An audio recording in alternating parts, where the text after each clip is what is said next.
মাগফির লানা ওয়া লাহু ওয়ারহামহু ওয়ারহামনা মাআহু। আল্লাহ আমাদেরকে মাফ করেন, এই মৃত্যু ব্যক্তি যে তাকেও মাফ করে দেন। আল্লাহ তাকেও রহম করেন, তার সাথে সাথে আমাদেরকেও রহম করেন। দোয়া করা, চোখে পানি আসবে ঠিক আছে, মুখে উল্টা পাল্টা কথা আসবে না, অন্তর ব্যতীত হবে এটাও ঠিক আছে। নবীজির সন্তান ইব্রাহিম রাদিয়াল্লাহু তাআলা আনহু, তার ইন্তেকালের সময় নবীজি তার দিকে তাকিয়ে বললেন, ইন্নাল আইনা তাদমা। নবীজির চোখ থেকে পানি পড়তেছিল। নবীজি বললেন, চোখ অশ্রু প্রবাহিত হয়, চোখে অশ্রু প্রবাহিত হয়। ওয়াল কলবা ইয়াহজান, অন্তর ব্যতীত হয়। ওয়ালা নাকুলু ইল্লা মা ইয়ারদা রাব্বুনা, আমরা এমন কথা মুখে আনবো না যে কথা আমাদের রব পছন্দ করে না। রব অপছন্দ করে এমন কথা আমরা মুখে উচ্চারণ করবো না। মৃত্যুবরণ করার পর অনেকে উল্টা পাল্টা কথা বলে। মালাকুল মাউতকে আর কারো ঘর দেখলো না, আমার ঘরটাই দেখলো, আর কারো ঘর ছিল না, নাউজুবিল্লাহ। এইসব কথা না বলা। মৃত্যুর পর অনেকে আমরা পোস্টারের মধ্যে লিখি উপরে, অমুকের অকাল মৃত্যুতে আমরা শোকাহত, তার বিধি আত্মার মাগফিরাত কামনা করছি। অমুকের অকাল মৃত্যুতে আমরা শোকাহত। তিনি কবে মরলে সঠিক কাল ছিল বলুন তো?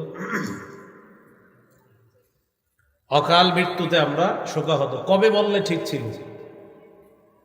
এই যে অকাল লেখলেন, অকাল লেখার অর্থ হলো সূরা আরফের 34, সূরা ইউনূসের 49, সূরা মুনাফিকুনের 11, সূরা জুমুয়ার 8 নম্বর, সূরা আনকাবুতের 57, সূরা আহজাবের 16 নম্বর আয়াত, সূরা আলী ইমরান 185 নম্বর আয়াতের উপর প্রশ্ন তোলা।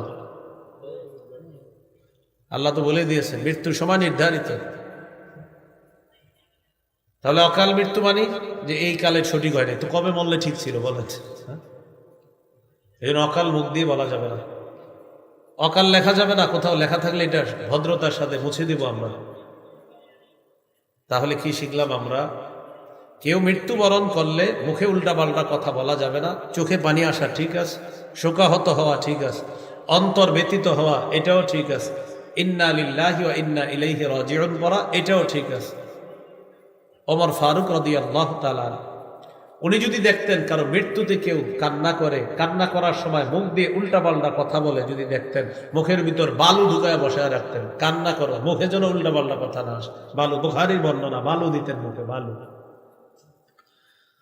এক বর্ণনায় আসছে ইয়াদরিবু ফিহি বিল আসা, লাঠি দিয়ে মারতে নাই, এমন করে বলো, উল্টা পাল্টা কথা বলো কেন? কান্না করো ঠিক আছে, উল্টা পাল্টা কথা বললো না। তাহলে মৃত্যু পথযাত্রীকে কিছুতে আমরা আটকাতে পারবো না। কেউ মৃত্যুবরণ করার পর উল্টা পাল্টা কথা আমরা মুখে আনবো না। আল্লাহ আমাদেরকে হেফাজত করে। এইগুলো মৃত্যুর যন্ত্রণা। মৃত্যুর যন্ত্রণা রাসূলুল্লাহ সাল্লাল্লাহু আলাইহি সাল্লামের কাছে এসেছে, নবীজিও বলেছেন। সহিহ বুখারীর বর্ণনা 4449 নম্বর হাদিস, 4449 কত হয়? 4449।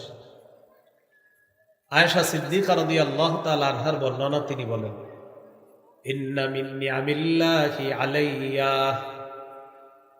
আল্লাহর নেয়ামত আমার ব্যাপারে, আমার উপর আল্লাহর নেয়ামত অনেকগুলা, নেয়ামতের মধ্যে উল্লেখযোগ্য দুটি নেয়ামত হলো এই, আন্না রাসূলুল্লাহ সাল্লাল্লাহু আলাইহি ওয়াসাল্লাম তুওফিয়া ফি বাইতি ওয়া ফি ইয়াউমি ওয়া বাইনা সাহরি ওয়া নাহরি।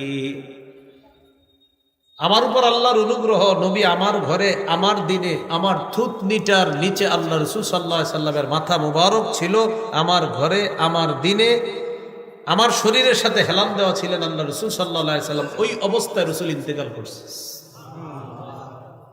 এটা একটা নেয়ামত। আরেকটা নেয়ামত, আন্না রাসূলুল্লাহ সাল্লাল্লাহু আলাইহি ওয়াসাল্লাম ওয়া আন্নাল্লাহা জামা বাইনা রিকি ওয়া রিকিহি ইনদা মাউতিহি। রাসূলুল্লাহ সাল্লাল্লাহু আলাইহি সাল্লামের ইন্তেকালের সময় আমার থুতু আর নবীর থুতু মুবারক আল্লাহ একত্রিত করে দিয়েছেন। এটা কিভাবে করলেন? দাখালা আলাইহি আব্দুর রহমান ইবনে আবি বকর সিদ্দিক রাদিয়াল্লাহু তাআলা আনহুমা, আমার ভাই আবু বকর সিদ্দিক রাদিয়াল্লাহু তাআলা আনহুর সন্তান আব্দুর রহমান।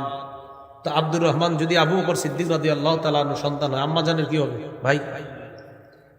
আমার ভাই আব্দুর রহমান ঘরে ঢুকলেন, ওয়া আনা মুসনিদাতুন রাসূলুল্লাহ সাল্লাল্লাহু আলাইহি ওয়াসাল্লাম, আমি নবীজিকে আমার সাথে হেলান দিয়ে অবস্থায় রেখেছিলাম। তো আমার ভাই ঘরে ঢুকলেন, বিয়াদিহি আসসিওয়াক, আমার ভাইয়ের হাতে একটা মেসওয়াক ছিল।